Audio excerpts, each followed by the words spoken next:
प्रयागराज में आयोजित महाकुंभ में मची भगदड़ ने कई परिवारों की खुशियों को उजाड़ दिया। बिहार के औरंगाबाद की रहने वाली सोनम भी उस रात उन्हीं 30 बदनसीबों में से एक थीं जो काल के मुंह में समा गईं। सोनम कुंवर एक 20 वर्षीय छात्रा थीं जो अपने परिवार के साथ बहुत उत्साह से महाकुंभ स्नान के लिए गई थीं।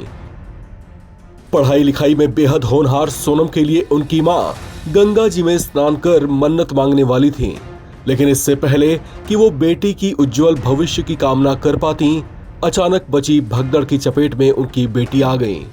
लोगों के पैरों तले कुचलते हुए वो चिल्लाती रहीं और कुछ मीटर की दूरी पर मौजूद उनकी मां असहाय होकर कुछ नहीं कर सकी और इस तरह से बेटी ने दम तोड़ दिया।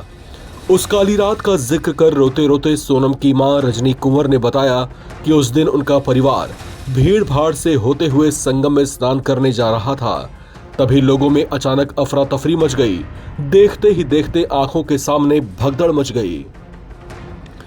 सोनम, जो उस समय मां के साथ साथ ही चल रही थीं, अचानक धक्के से कुछ दूर छिटक गईं और भीड़ के बीच दब गईं।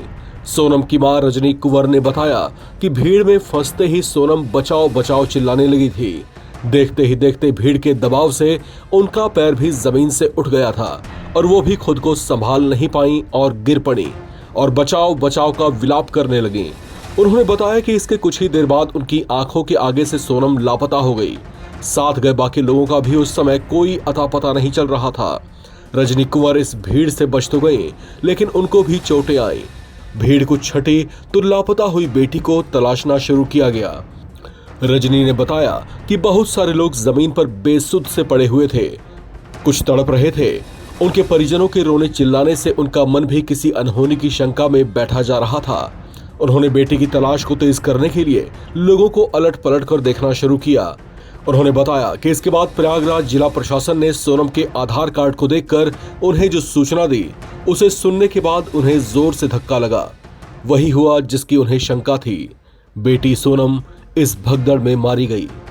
जिस बेटी के साथ वो हंसी खुशी से महाकुंभ स्नान करने गए थे, वहां से जवान बेटी को कफन में लपेटकर घर वापस लाए।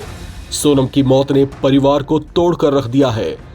औरंगाबाद बिहार के हसनपुरा थाना क्षेत्र के मनपुरा गांव में सोनम का शव पहुंचा तो लोगों में शोक की लहर दौड़ गई।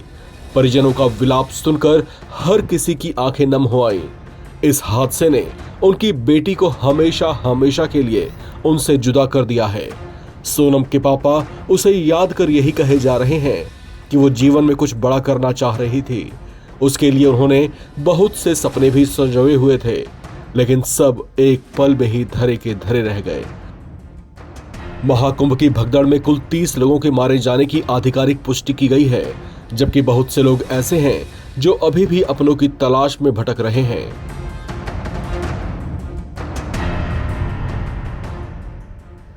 इस खबर में फिलहाल इतना ही।